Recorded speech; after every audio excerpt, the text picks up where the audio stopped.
তেল দিয়ে নয়, পানি দিয়ে আজকে বানাবো নরম তুলতুলে আলু কুলচা, একদম রেস্টুরেন্টের মতো। আর এটা বানানো এত সহজ যে কেউ বানাতে পারবে। রইলো আলু কুলচার সংক্ষিপ্ত ইতিহাস সহ সম্পূর্ণ রেসিপি। বাসায় গেস্ট এসেছে, বিশেষ কিছু খাওয়াতে হবে, তাই আমি আলু কুলচাকেই বেছে নিলাম। এখানে একটি বলে 1 প্যাকেটের বেশ অর্ধেক ময়দা ঢেলে নিয়েছি। সেখানে দিয়ে দিচ্ছি পরিমাণ মতো লবণ এবং চিনি, হাতে মিশিয়ে নিয়েছি এবং মাঝখানে একটি গর্ত করে নিয়েছি, কারণ মাঝখানের সেই জায়গাটায় এখন দিয়ে দিচ্ছি 4 টেবিল চামচের মতো টক দই। তো টক দইয়ের সাথে এখন একে একে দিয়ে দিচ্ছি হাফ চা চামচ বেকিং সোডা, 1.5 চা চামচ বেকিং পাউডার। এখন ভালো করে মিশিয়ে 2-3 মিনিটের মতো রেস্টে রেখে দেবো। আর 2-3 মিনিটের মধ্যেই দেখতে পারবেন দইটা ফার্মেন্ট হওয়া শুরু করে দিয়েছে। এর আগে আলু পরোটা বানালেও আলু কুলচা কিন্তু এই প্রথম আমি ট্রাই করছি। এর সম্পর্কে স্টাডি করে যতটুকু জানলাম, আলু কুলচা উত্তর ভারতের, বিশেষ করে পাঞ্জাব অঞ্চলের একটি অত্যন্ত জনপ্রিয় খাবার। এর শেকড় মূলত মুঘল আমলের রন্ধনশৈলীতে প্রথিত। এদিকে আমার দইটা ফার্মেন্ট হয়ে গিয়েছে, আর আমি এখানে সামান্য পরিমাণে তেল দিয়ে এখন আস্তে আস্তে মিশিয়ে নিচ্ছি।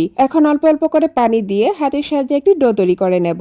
আমি এখানে নর্মাল টেম্পারেচারে থাকা পানিটাই ব্যবহার করেছি। এখন একটি ঢাকনা অথবা র্যাপিং পেপারের সাহায্যে ঢেকে রেস্টে রেখে দেব 10 থেকে 15 মিনিটের জন্য। আপনি জানেন কি, কুলচা শব্দটি এসেছে ফার্সি শব্দ থেকে। মুঘল সম্রাটদের দরবারে রুটির বিভিন্ন ধরন প্রচলন ছিল, তার মধ্যে কুলচা ছিল অন্যতম। এদিকে আমি আলুর স্টাফিং রেডি করে নিচ্ছি। সেদ্ধ করে আলুটা আমি গ্রেট করে নিয়েছি যাতে কোনো লাম্পস না থাকে। আলুর মধ্যে পর্যাপ্ত পরিমাণে লবণ আর থেতো করে রাখা 4-5টা কাঁচামরিচ দিয়েছি, সেই সাথে দিয়েছি কুচানো পেঁয়াজ। এখন ভালো করে মাখিয়ে নিয়েছি। আমার স্টাফিং রেডি। আর এদিকে 10 মিনিট পর দেখুন কতটা সফট হয়েছে। এখন কতক্ষণ মধ্যে নিয়ে সেখান থেকে ছোট ছোট লেচি কেটে নেব। সময়ের পরিবর্তনের সাথে সাথে কুলচার ধরন এবং স্বাদেও কিন্তু বেশ পরিবর্তন এসেছে।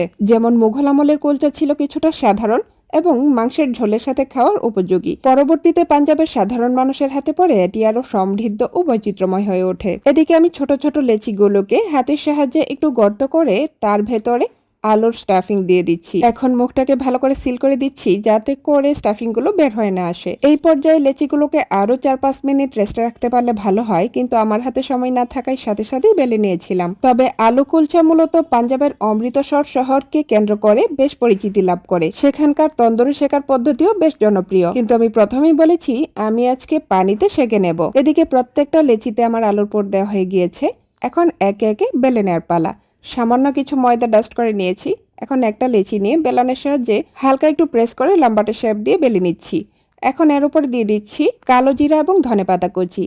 তারপরে আবারও তার উপর দিয়ে বেলে নিচ্ছি। এত করে দেখতে কিন্তু অনেক বেশি সুন্দর লাগবে। আর রেস্টুরেন্টের আলু কুলচা কিন্তু দেখতে এমনই হয়। সেম ভাবে প্রত্যেকটা আলু কুলচা যখন আমার বানানো হয়ে গিয়েছে, এখন চলে গিয়েছি এগুলো সেকার জন্য। প্রথমে চুলায় একটি প্যান ভালো করে গরম করে নিয়েছি। সেখানে দিয়ে দিয়েছি সামান্য পরিমাণে পানি।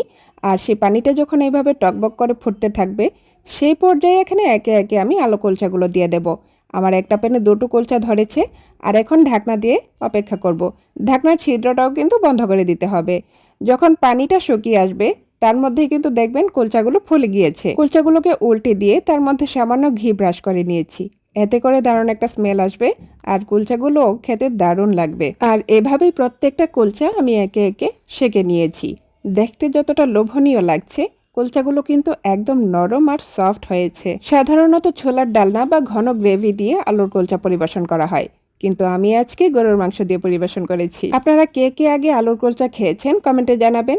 আর আমার রেসিপিটা আপনাদের কাছে কেমন লাগলো সেটাও জানাবেন। যদি ভালো লেগে থাকে লাইক, কমেন্ট এবং শেয়ার দিয়ে আমাকে উৎসাহ দিবেন। আজকের মতো এখানেই বিদায় নিচ্ছি। আল্লাহ হাফেজ।